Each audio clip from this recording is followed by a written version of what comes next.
پیاس بجھانے کی صلاحیت پانی میں نہیں ہے، اللہ کے اذن سے۔ کھانا بھوک مٹا دیتا ہے، بھوک مٹانے کی صلاحیت کھانے میں نہیں ہے، اذن رب میں ہے۔ دیکھیے یہی یقین تھا۔ حضرت موسیٰ علیہ السلام کا واقعہ یاد کیجئے۔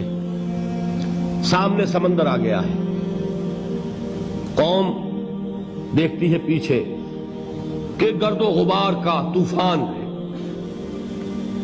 معلوم ہوا کہ فرعون اپنے لشکر سمیت آ گیا ہے۔ لشکر جب چلتا تھا تیز رفتاری کے ساتھ تو گرد و غبار کا جو طوفان اٹھتا تھا اس کا تصور کیجئے، اور لمحہ بلمحہ وہ قریب آ رہا ہے۔ پوری قوم نے کیا کہا ہے؟ اے موسیٰ انا لمدرکون، اے موسیٰ ہم کو پکڑے گئے۔ تو لڑ رہے ہیں حضرت موسیٰ علیہ السلام سے۔ اس وقت موسیٰ کا جواب کیا ہے؟ کلا ان معی ربی سیہدین، نہیں، میرے ساتھ میرا رب ہے، وہ راستہ دے گا۔ بتائیے کہاں راستہ نظر آ رہا ہے؟ یہ ہے ایمان بالغیب۔ راستہ نظر نہ آئے تب اللہ پر یقین ایمان ہے۔